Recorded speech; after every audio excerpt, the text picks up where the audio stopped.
Je me souviens du parfum du gâteau à la vanille que maman avait préparé ce matin-là.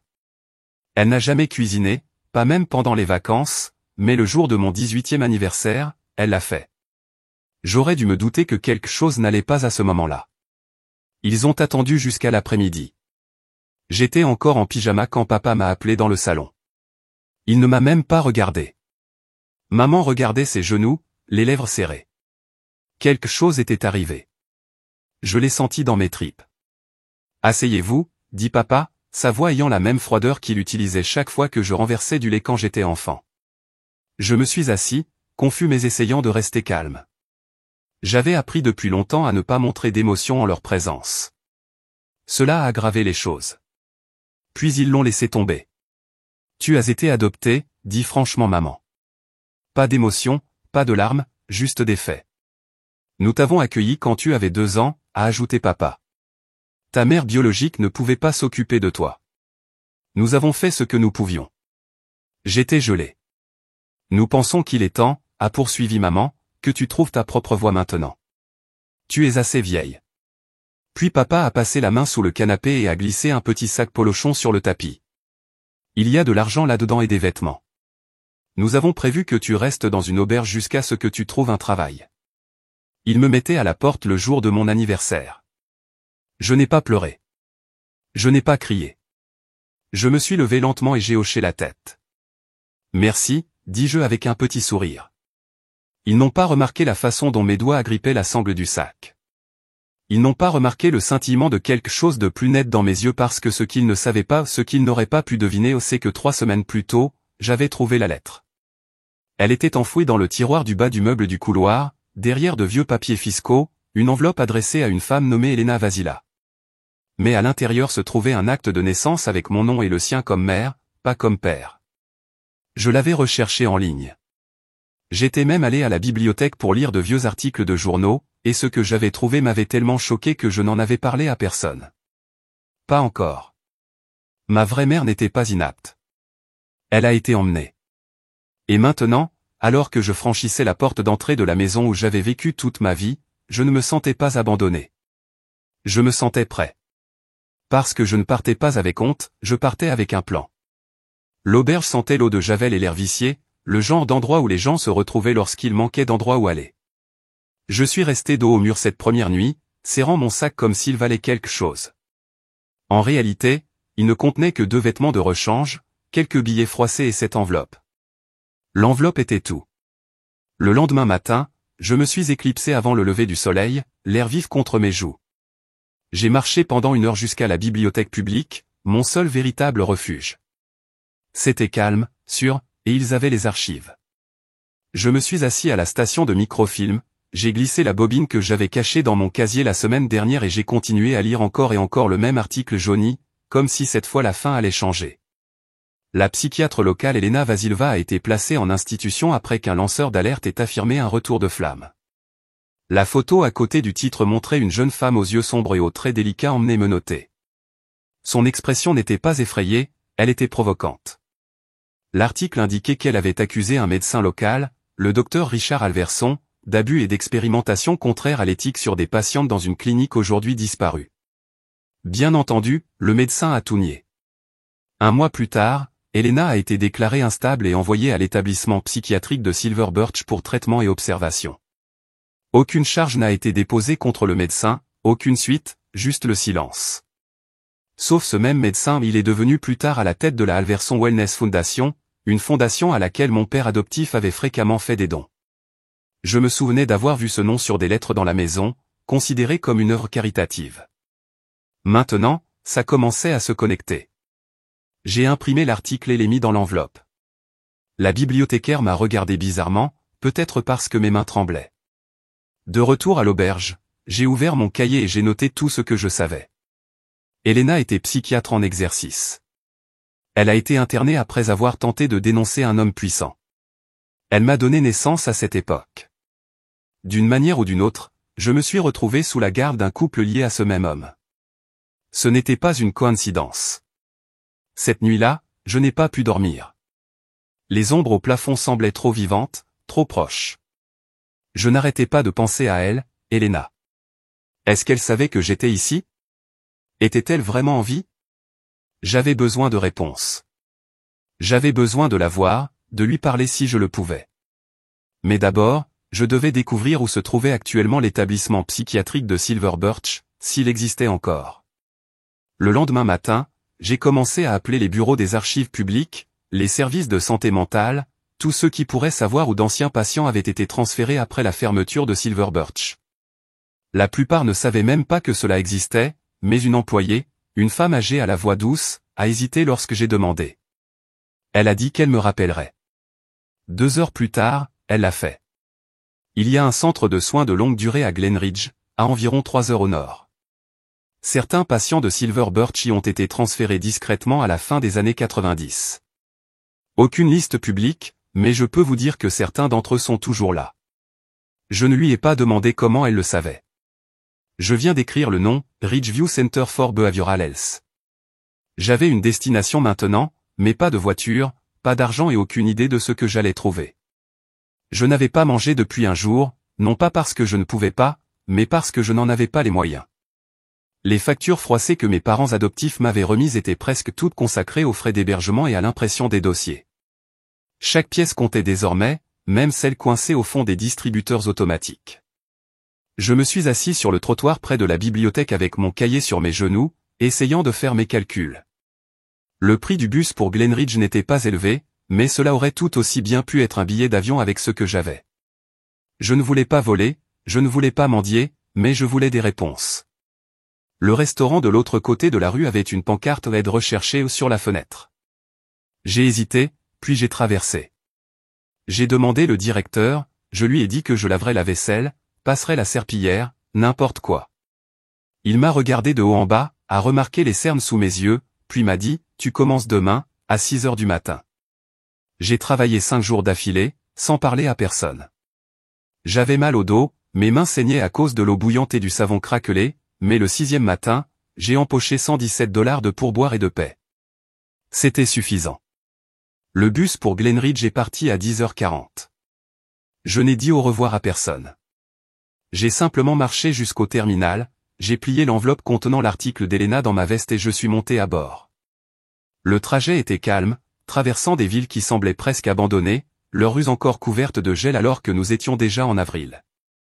Ridgeview Center était situé au sommet d'une longue colline, à moitié cachée par des arbres. L'enseigne était décolorée, la peinture s'écaillait.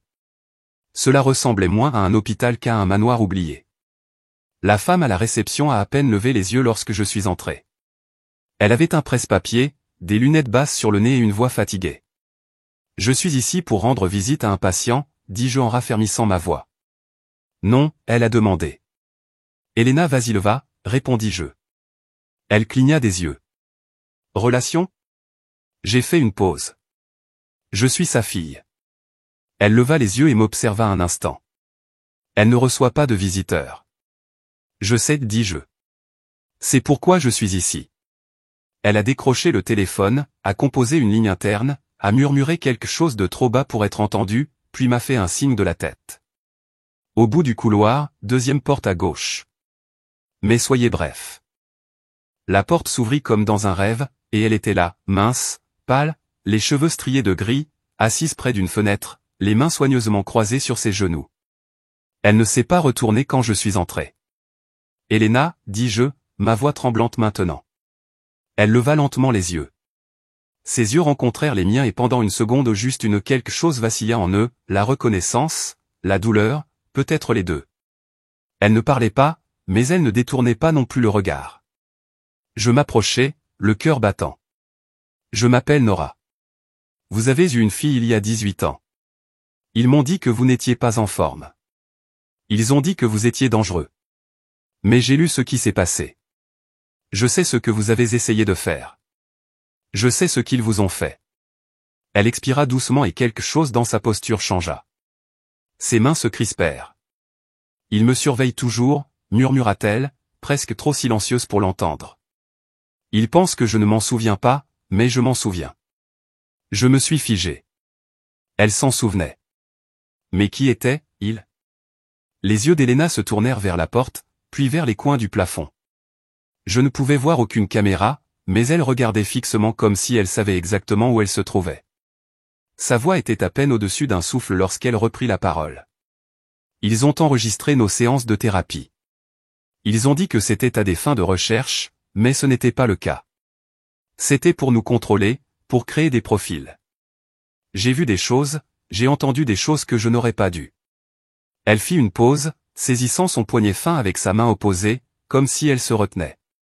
Et là, commençai-je en me rapprochant. Qui sont-ils? Est-ce la Fondation Alverson? Mon père? Elle cligna rapidement des yeux, le nom semblant provoquer une réaction physique en elle. Elle secoua la tête. Le terminal semblait retenir son souffle. Même les passagers sceptiques détournèrent le regard. Aucun protocole, aucun rang, aucun manuel de politique ne pourrait répondre à cette question. Parce que lorsqu'un enfant vous demande pourquoi vous lui faites du mal, soit vous devenez le problème, soit vous devenez celui qui corrige les choses. Puis Bear bougea. C'était subtil au début, un changement de posture, les oreilles en avant, son nez effleurant légèrement la jambe de Leia. Le cœur de Rachel se serra. Evan, murmura-t-elle, la panique s'insinuant dans sa voix. L'ours est en alerte. Evan se tourna vers sa fille. Son bourdonnement s'était approfondi, devenant presque un gémissement. Ses yeux n'étaient plus concentrés maintenant, ses lèvres légèrement entr'ouvertes. Elle fait une crise, dit rapidement Evan. Nous avons besoin d'espace. Le capitaine Reynolds recula instinctivement. Attends, que se passe-t-il? Bear est entraîné à détecter les crises avant qu'elles ne surviennent, a expliqué Rachel, agenouillée à côté de sa fille. Nous avons peut-être 2 minutes. L'agent d'entrée, abasourdi, s'est emparé de l'interphone. Veuillez dégager la zone près de la porte C19, urgence médicale. Les passagers se dispersèrent, formant un large arc de cercle. Certains serraient leurs sacs, d'autres regardaient simplement, le téléphone baissé. Quelques-uns cherchèrent des mouchoirs. Bear s'est immédiatement allongé sur les jambes de Leia, son corps formant une douce attelle. Il déplaça progressivement son poids, appliquant une pression profonde et constante, sa tête appuyée contre sa poitrine. Rachel a sorti un petit flacon de son sac, un médicament de secours. Evan ouvrit la fermeture éclair du sac à dos de Leia et posa doucement un oreiller de voyage moelleux. Le capitaine Reynolds restait immobile, regardant Bear travailler avec précision, sans panique. Ce n'était pas un animal de compagnie réagissant instinctivement. C'était un professionnel. Et puis, de manière inattendue, Reynolds a retiré sa veste d'uniforme et s'est agenouillé. Utilise ça, dit-il doucement, l'offrant à Evan. Pour sa tête. Le corps de Leia se raidit, puis trembla en pulsations rythmées. L'ours n'a pas bougé. Il s'adapta simplement, absorbant le mouvement avec une force silencieuse, la protégeant du danger. Les passagers regardaient dans un silence respectueux. Il n'y avait plus aucun son maintenant, à part la respiration de Leia, la présence constante de Bear et le calme tranquille et exercé de 2 parents naviguant dans un cauchemar qu'ils connaissaient trop bien. Au moment où la crise s'est calmée, Leia était recroquevillée contre Bear, ses doigts emmêlés dans sa fourrure. Sa poitrine montait et descendait, peu profonde mais stable. Le capitaine Reynolds resta agenouillé un peu plus longtemps, regardant le chien qui avait fait ce qu'aucun équipage de conduite, aucune politique, aucune procédure n'aurait jamais pu faire. Il n'avait pas vu de menace. Il avait vu une bouée de sauvetage. 15 minutes après la saisie, le portail était revenu à un calme préoccupant. Les passagers se tenaient plus en retrait maintenant, plus solennels qu'irrités. Ils avaient été témoins de quelque chose qu'ils ne pouvaient ignorer et qu'ils ne pouvaient oublier. Le capitaine Reynolds se tenait près de la voie d'embarquement, sa veste d'uniforme désormais repliée sur son bras, froissée et marquée d'une trace des larmes de Leia. Il s'avança, ses yeux scrutant la foule, puis se posa sur la famille toujours regroupée à l'étage du terminal. « Mesdames et messieurs, dit-il, sa voix étant désormais dépourvue de netteté. Je tiens à vous remercier pour votre patience. » Il se tourna légèrement pour que ses paroles parviennent à la fois à la foule et au Jensen. « Nous allons bientôt commencer l'embarquement et je tiens à être clair, Bear volera avec nous aujourd'hui. » Une vague d'applaudissements discrets s'est propagée à travers la porte. Pas de tout le monde, mais de suffisamment. Reynolds continua, d'une voix ferme mais basse. En tant que capitaine, ma première responsabilité est toujours la sécurité. Mais aujourd'hui, on m'a rappelé que la sécurité ne correspond pas toujours à ce à quoi nous nous attendons. Il fit une pause, puis ajouta. Parfois, le meilleur équipement de sécurité à 4 pattes, un battement de cœur et plus de courage que la plupart d'entre nous. Rachel Jensen expira en tremblant. Evan hocha la tête, le soulagement inondant son visage. Reynolds s'approcha d'eux, s'agenouillant à côté de Leia, qui s'appuyait maintenant tranquillement contre Bear. Elle ne parlait pas, mais elle le regardait. Vraiment regarder. J'avais peur aussi, dit doucement Reynolds, comme pour répondre à la question qu'elle avait posée avant la crise. Mais j'avais tort. Il se leva, puis ajouta. Une fois que nous serons dans les airs, si vous en avez envie, j'aimerais vous montrer le cockpit. Je pense que Bear pourrait l'aimer aussi. Et pour la première fois de la journée, Leia eut un petit sourire fatigué. Juste au moment où Rachel attrapait le sac à dos de Leia pour se préparer à l'embarquement, une voix aiguë traversa l'instant. Excusez-moi. Un homme vêtu d'un costume bleu marine sur mesure s'est approché du comptoir d'embarquement, flanqué de 2 membres du personnel de la compagnie aérienne. Il avait la cinquantaine, était poli et clairement habitué à être le dernier mot dans chaque pièce dans laquelle il entrait. Gregory Fields, se présenta-t-il sèchement. Directeur régional des opérations. L'expression du capitaine Reynolds se durcit. Nous avons déjà résolu le problème, a-t-il déclaré catégoriquement. Le chien d'assistance est autorisé. Oui, j'en ai été informé, a répondu Fields en tapotant une tablette dans sa main. Mais après plusieurs plaintes d'autres passagers, des inquiétudes concernant le fait de voyager avec un gros chien, et surtout après un épisode médical public à la porte d'embarquement, nous réévaluons le profil de risque. Rachel se leva. Êtes-vous en train de dire qu'on nous refuse l'embarquement? Non, dit doucement Fields. Vous pouvez prendre l'avion, mais pas l'animal. Nous serons heureux de vous réserver une nouvelle réservation pour un vol ultérieur une fois que d'autres hébergements auront été organisés. Les mots tombèrent comme une gifle. Leia, déjà fatiguée par la crise, resserra sa prise sur la fourrure de Bear. Sa respiration reprit. Elle ne comprenait pas chaque mot, mais elle comprenait ce que cela signifiait. Ils essayaient d'emmener Bear. Non, murmura-t-elle. Non, ours, s'il te plaît. Fields lui jeta à peine un coup d'œil. Reynolds s'avança. Vous annulez le jugement de sécurité d'un capitaine. Je protège la responsabilité de la compagnie aérienne, a répliqué Fields. C'est alors qu'une voix retentit depuis l'entrée du terminal. Papa. Tout le monde se tourna. Un adolescent accompagné de son propre chien d'assistance, un labrador doré nommé Toby, marchait vers eux. Et à côté de lui, une femme confiante en blazer et talons. Reynolds cligna des yeux. Tyler? Son épouse, Elizabeth Reynolds, les a rejoints. Son ton était calme mais résolu.